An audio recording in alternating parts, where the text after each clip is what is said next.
Amis de langue française, je vous salue dans le bon nom de Jésus-Christ. Dans Ésaïe, chapitre 58, verset 1, verset 14, je vous lirai le verset 11. Voici ce qu'il est écrit. L'Éternel sera constamment ton guide. Il répondra à tes besoins dans les endroits arides et il redonnera des forces à tes membres. Tu seras pareil à un jardin bien arrosé, à une source dont l'eau n'arrête pas de couler. Ma question aujourd'hui, elle est très simple. À quoi ressemble votre jardin? Celui qui se trouve derrière votre maison. Je tiens à vous poser cette question parce que beaucoup d'entre nous oublient, n'oublient jamais l'importance de prendre soin de notre jardin de devant, mais on a tendance à négliger celui de derrière. Plusieurs, euh, plusieurs fois, nous faisons l'effort de garder le jardin de devant coupé et bien rangé à cause des passants et des voisins de l'autre côté de la rue, mais vous ne savez jamais ce qu'ils pourraient dire ou penser en le regardant. Alors il faut faire attention, mais nous ne nous inquiétons pas trop de celui de derrière, à moins d'être un très bon jardinier et d'avoir beaucoup de temps pour nous en occuper. Il est intéressant de regarder l'état des jardins à l'arrière de nos maisons, car ils racontent tellement d'histoires sur leurs propriétaires. Alors, si vous le voulez bien, jetons un petit coup d'œil très discret pour regarder le jardin de derrière chez les voisins, afin de voir l'état du jardin de nos voisins sans être remarqué. Par exemple, une parcelle d'herbe avec quelques jouets éparpillés indique la présence de petits enfants. Un trampoline au milieu d'un jardin de derrière vous fera réaliser que le propriétaire du jardin a besoin d'exercice et doit perdre un peu de poids. Les vêtements sur une corde à linge peuvent également révéler la personnalité, le caractère du propriétaire. Certains jardins sont négligés par leur propriétaire à cause de la maladie, d'autres à cause de la vieillesse ou de la fatigue et peuvent avoir l'air un peu tristes. Laissé à l'abandon indiquera que le propriétaire est parti, que l'occupant n'est plus là. Certains inachevés sont le résultat de rêves abandonnés. Certains plaines de ferraille et de voitures cassées sont la possession de fiers marchands de ferraille ou simplement la possession de personnes un peu bizarres qui gardent tout ce qu'ils ont. Je me souviens de la belle histoire d'un philosophe qui ne pouvait s'empêcher de chanter la beauté de son jardin à tous ses amis. Il ne pouvait pas s'empêcher de parler des arbres, des parterres de fleurs, de l'herbe verte. Il mentionnait également la vue imprenable que vous pourriez apprécier depuis son jardin. Alors vous pensez bien, tout le monde pensait qu'il était l'heureux possesseur d'un grand parc. Mais quelle surprise lorsqu'il les a menés dans son jardin.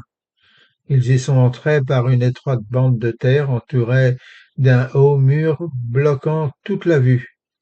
Au milieu, celui-ci, il y avait une petite parcelle d'herbe et quelques plantes insignifiantes. Ses amis ne pouvaient pas cacher leur déception compte tenu de tout ce que le philosophe avait raconté sur son beau et incroyable jardin. Le philosophe répondit, souriant et levant la tête. Vous voyez à quel point il est élevé. Vous voyez, mes amis, nos jardins à l'arrière de nos maisons ne sont pas mesurés par leur superficie, mais par leur hauteur. Voyez, voyez-vous votre jardin de derrière comme ça? Les rouges-gorges, les perroquets, les moineaux chanteront tous aussi joyeusement pour vous dans votre petit jardin de derrière que dans celui d'un roi, d'un empereur qui possède un magnifique jardin et qui fait appel à une trentaine de jardiniers. Les pinsons, les perruches à collier, la parure à moustache qui visitent votre jardin derrière votre maison sont tout aussi joliment décorés que ceux que vous verrez dans les arbres du jardin présidentiel. et le soleil brille sur votre jardin de derrière aussi librement et chaleureusement que sur les pierres d'un charmant château. Voyez-vous à quelle hauteur se situe votre jardin? Certes, nous apprécierons la beauté du jardin d'un grand manoir ou la belle exposition d'un jardin de château, mais il faut un certain temps pour réaliser le potentiel de celui que nous avons. Alors, appliquons-nous à faire que notre jardin, celui qui se trouve derrière notre maison, soit tout aussi joli que celui de devant. Beaucoup de maisons très chics au Royaume-Uni n'ont pas de rideaux sur leurs fenêtres pour que tout le monde puisse apprécier depuis la rue la beauté de leur salon ou leur salle à manger et à quel point ils sont richement décorés. Mais personne ne peut voir les pièces de derrière, et c'est un facteur commun partout dans ce pays. Nous faisons l'effort de garder le jardin de devant bien rangé et attrayant, mais nous négligeons celui de derrière et souvent le laissons à l'abandon. Il y a une chanson anglaise qui dit que la terre est verte et agréable en Angleterre, mais à condition que les gens s'assurent que leur jardin à l'arrière est aussi beau que celui de devant. Pourtant, la vraie beauté de notre pays ne se trouve pas dans la beauté de nos jardins de derrière, mais même s'ils sont beaux que ceux de devant, la vraie beauté de notre jardin se trouve dans le caractère et la personnalité des gens qui vivent dans ces endroits. Des gens ordinaires, des gens comme vous et moi. C'est nous, mes amis, qui rendons ce pays beau ou le rendons laid.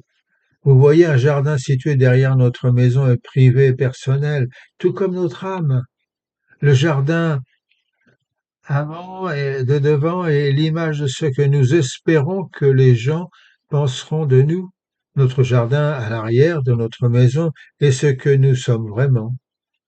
Et c'est ce jardin de derrière qui compte. C'est ce que je suis et qui est important et non ce que je prétends être. Dieu qui aime ses enfants veut que leur jardin de derrière, leur âme, soit bien entretenu.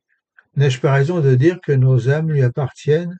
Dieu ne dit-il pas dans le livre du prophète Ézéchiel que nos âmes lui appartiennent? Regardez par exemple Ézéchiel au chapitre 18, verset 4.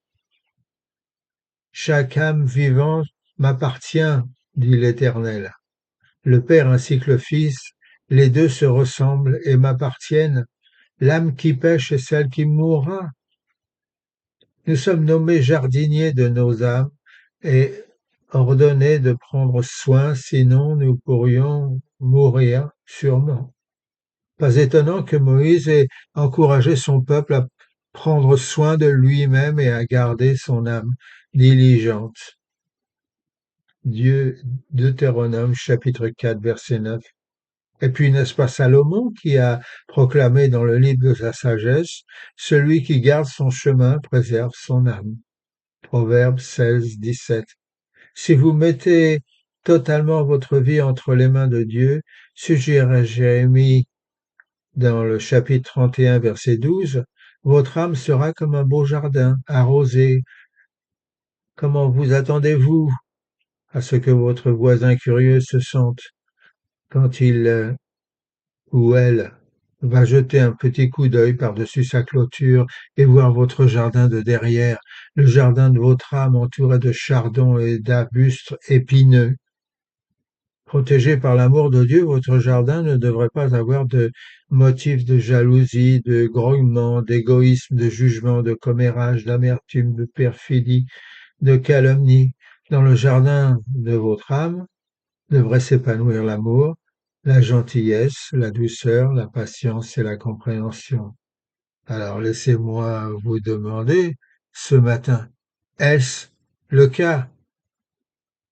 Très important. Dieu vous garde.